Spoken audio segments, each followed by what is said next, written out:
Bonjour, ici Jonathan Kay de Team2Book. Cette capsule vidéo vous indique comment lier votre calendrier de présence TeamUp à un calendrier personnel de type Apple Calendar, précédemment appelé iCal ou en français Apple Calendrier. D'abord, sachez qu'il s'agit d'une vidéo optionnelle. Je m'adresse aux utilisateurs avancés qui utilisent déjà l'application Apple Calendar. Pourquoi établir un lien entre TeamUp et l'application Apple Calendar? Eh bien, établir un lien entre TeamUp Calendar et votre calendrier personnel de type Apple Calendar vous permet de consulter les journées travaillées directement à partir de l'application Apple Calendar. Ceci peut être très pratique pour votre organisation personnelle ou familiale. Par exemple, en consultant Apple Calendar, vous pourriez voir que vous travaillez de soir le 30 novembre prochain. Ceci vous évite donc de prendre des engagements le 30 novembre sans devoir ouvrir l'application TeamUp pour vérifier cette information. Il existe deux prérequis pour établir ce lien. Premièrement, votre gestionnaire d'équipe ne doit pas avoir désactivé les flux e-calendar à partir des paramètres de TeamUp. Deuxièmement, votre gestionnaire d'équipe doit avoir autorisé la création d'un sous-calendrier de présence au travail pour vous.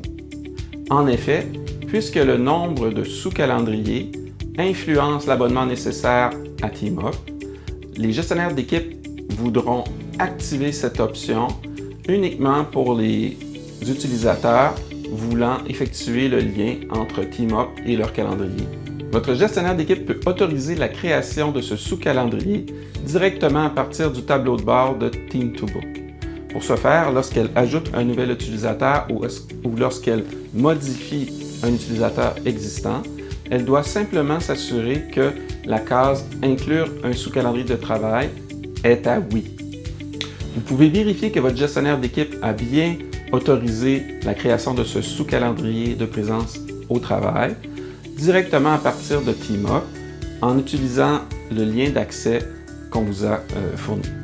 En naviguant dans la liste des sous-calendriers disponibles via le menu de gauche sur un ordinateur de bureau, vous verrez la liste des utilisateurs possédant un sous-calendrier de présence au travail. Ces sous-calendriers sont tous regroupés sous Consommateur Présence. Si vous voyez votre nom sous Consommateur Présence, ceci veut dire que la gestionnaire d'équipe a bien autorisé la création d'un sous-calendrier de travail pour vous. Qu'est-ce qu'un sous-calendrier de présence au travail? Un sous-calendrier de présence au travail indique tous les quarts de travail pour lesquels on vous a attribué une ressource, typiquement un local.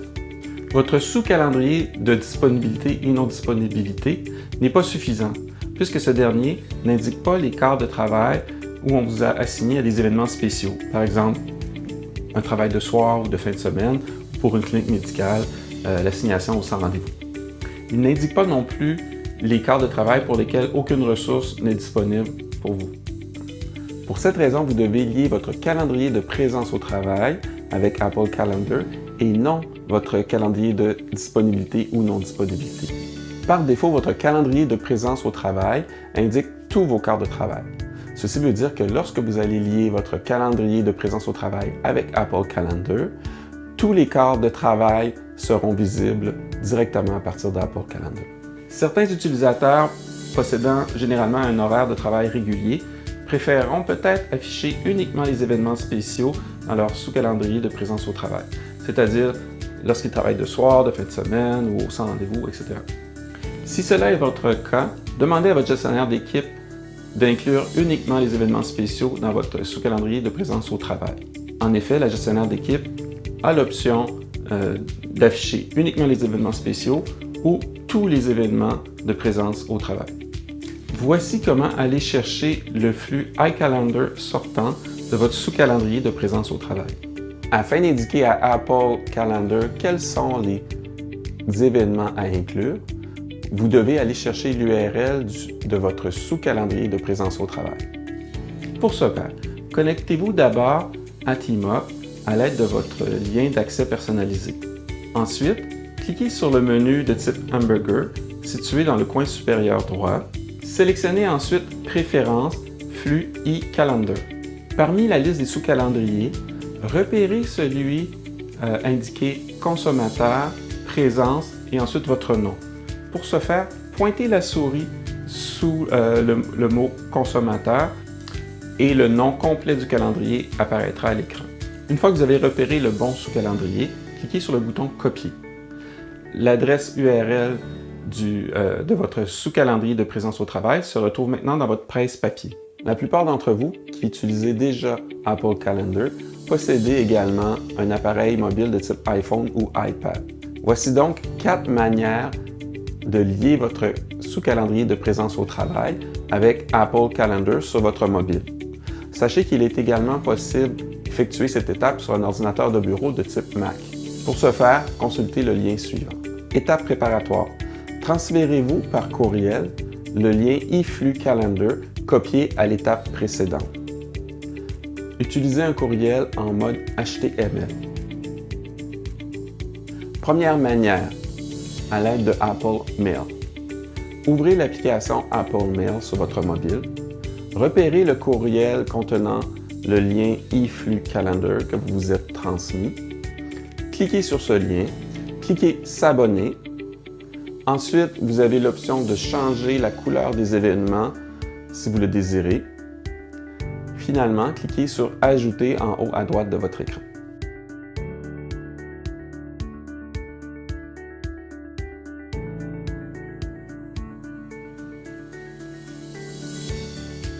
Voici une deuxième manière si vous n'utilisez pas l'application Apple Mail. Ouvrez votre application de client courriel sur votre mobile. Repérez le courriel contenant le lien eFlux Calendar que vous vous êtes transmis. Appuyez sur ce lien 2 à 3 secondes. Cliquez ensuite sur l'option « Ouvrir ce lien ». Cliquez sur « S'abonner ». Ensuite, vous pouvez changer la couleur des événements si vous le désirez et cliquez finalement sur « Ajouter » en haut à droite.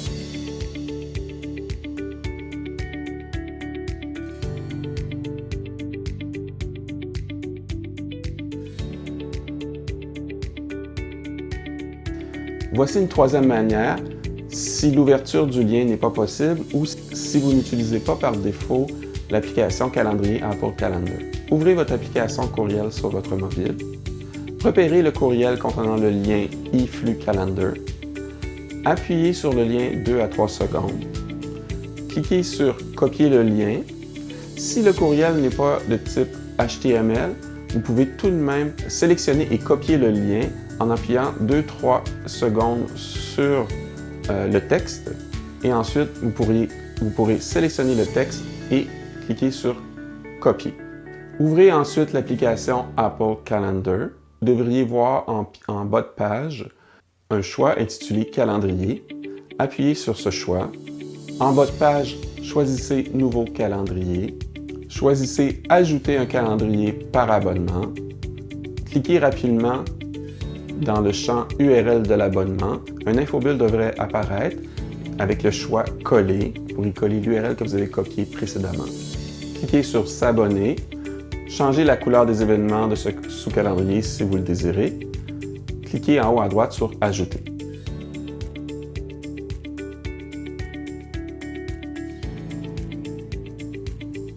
Finalement, voici une quatrième manière si les 3 précédentes n'ont pas fonctionné. Alors, ouvrez votre application de courrier sur votre mobile. Repérez le courriel contenant le flux e-calendar que vous vous êtes transmis. Tapez et tenez 2-3 secondes sur ce lien. Choisir « Copier le lien ».